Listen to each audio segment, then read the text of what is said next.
And so another week passes with another incredible episode of Arslan Senki. And unfortunately, the second to last one, which is kind of painful.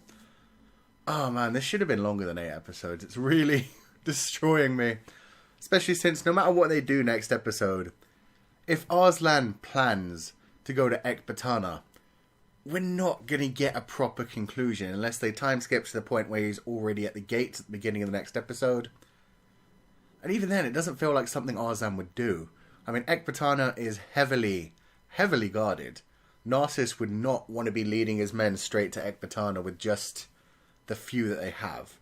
It'd be more likely that they'd want to go talk to King Andragoras before they do anything like that. And, you know, handling that properly is going to be a big deal of itself. Arslan having to actually talk to his father and try to convince him to go after Ekbatana, despite the fact that they don't have to yet. And more importantly, to save King Innocentus, which is just ridiculous. I mean, come on. King Innocentus led these dickheads into here. Fair enough, he's nowhere near as bad as his brother. But, you know, he believes the hype. He believes the whole, oh, heathens must all be killed bullshit that the church is spouting. Oh, man. I mean, they have a really good opportunity here. Thanks to the fact that we've got Etwell, who is known by King Innocentus as this knight who deserves respect and tried to save him and then was betrayed. We have this idea that Etwell could become a proper hero, lead the Persian army in, wipe out anyone who gets in their way, but then free Innocentus, and possibly have our first ever chance of Pars and Lusitania actually being friendly with each other and having a good relationship, which would be crazy. I mean, that would basically be an end to this series. The only thing that would be left at that point, if they actually dealt with that, would be Baldwin with his temple knights that are still running around with the sword of the original King of Pars, which is an interesting thing of itself. And then we'd also have Hilmes, who wants to be king and, you know, kind of deserves it because he's got the better blood connection than Arslan. I guess it depends on how things would go with Andragoras, because Andragoras, if Arslan does actually go to Ekbatana by himself, even more so, Andragoras may see that as an act of treason. He who banished Arslan, seeing Arslan retake the capital, he might see that as a threat to his ruling and decide that Arslan deserves more than just a banishment this time. Oh man, so yeah. Series could be heading in a great direction. It could be heading in a terrifying direction. Either way, they've set it up for some cool shit to come down the line, but I mean, you know, we've only got 1 episode of this series left. And if they end on like a terrible cliffhanger where Arslan does go to talk to his father first, convinces all of the armies to basically join him and march on Ekbatana, and then we have like one of those horrible moments where we have Arslan getting ready for the big battle and then the episode ends and it's like, see you guys next time, without any season 3 announcement, I would go fucking insane. That would be the most painful cliffhanger they could ever bring us. So yeah, it's going to be interesting to see how they do end this one, how they choose to pause in between the seasons, if they're even going to get a season 3. I mean, I know this does really well in Japan, but I know it's not doing as well in the West. I know the DVD sales aren't doing nearly as well as the TV viewings, but I don't know. We'll see what happens. Anyway, this episode itself was absolutely incredible. We had Narsus and Shagard going back and forward. It was perfect. I mean, you could tell it was going to happen from the opening. They crossed in front of each other. You knew they were going to be like serious rivals to one another. And so it was nice having Narsus finally have to deal with someone who was actually kind of intelligent. I mean, normally Narsus just has to deal with idiots who aren't on his level. They don't have any military strategy at all. But when it came to Shagard, at least he was actually trying to plan things. They went completely awry, to be fair. Narsus, as usual, predicted everything. But I mean, even Narsus was surprised by that. He continuously said, oh, if you were still the wise man that you were when I knew you, like, you would have done better than this. You would have thought out better than this. And to be fair, Shagard did fuck up in so many ways. I mean, it was so obvious in the last 2 to 3 episodes that he was a traitor. The way he was talking about slaves, the way he was talking about Arslan's rule, the way he was talking about pirates and mercenaries. It made it really obvious that he was going to be against Arslan. Even still, Narsus didn't like having to fight him. He didn't like having to put his friend down, but he made sure that he was the one who did it. And that was incredible, man. Narsus charging along with the Zot clan, jumping onto the boat even as it was taking off. That was so sick. I thought Narsus was fucked at that point. I did not think Narsus would be able to handle Shagard. Shagard looked like he was much more battle ready. But that battle was probably the best of the season so far, which is amazing in itself. There were so many cuts, like, to different angles as it was going on. There was such great choreography. There were so many moments with the swords clashing and creating the sparks that I love so much.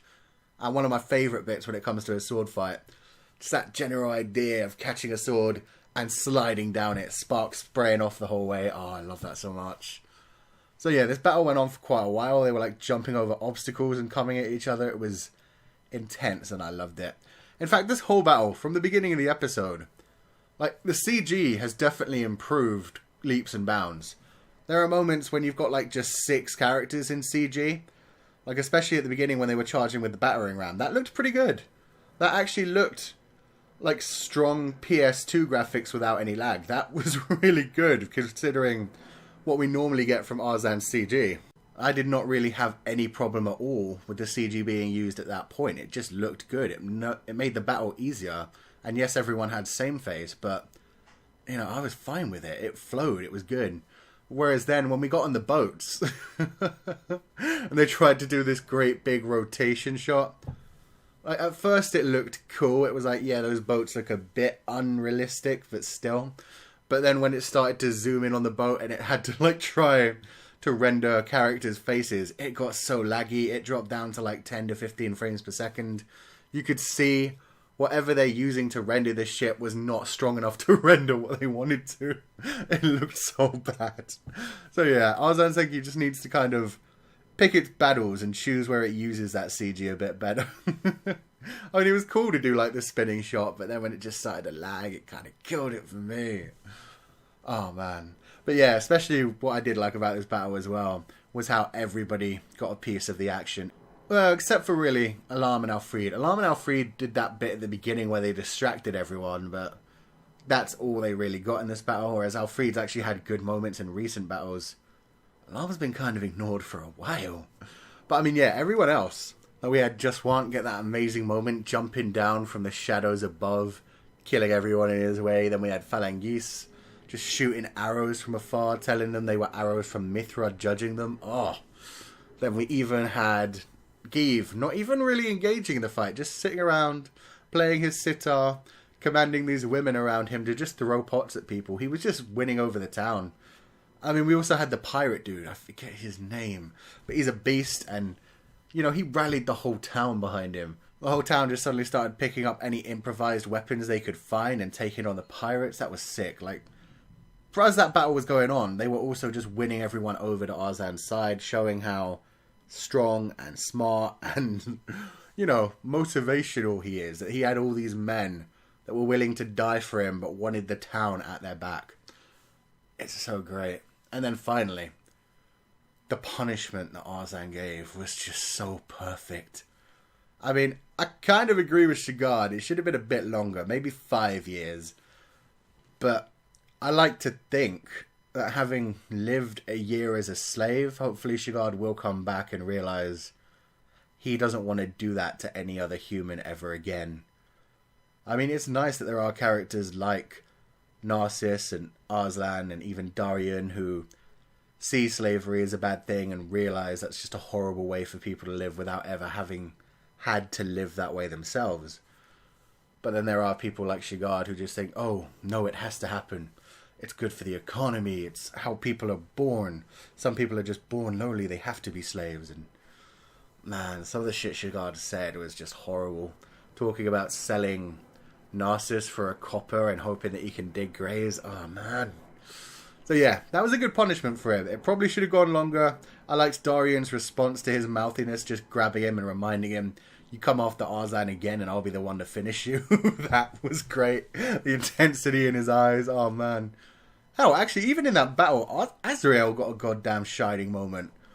Azrael got Narsus the final blow there by scratching Shagard's face. I forgot about that. So yeah, this was a great episode. I loved that punishment.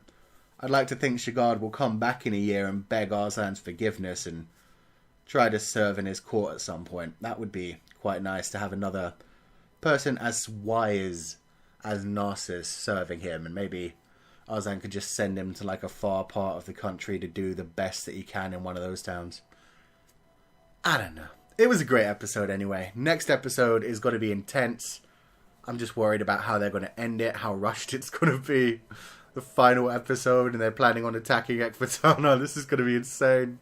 But yeah, let me know you guys' thoughts in the comment section below. For me, I'm so hyped. I really love this one. So yeah, let me know your thoughts. And if you enjoyed this review, wreck that like button like you mean it. Subscribe if you haven't already to see more.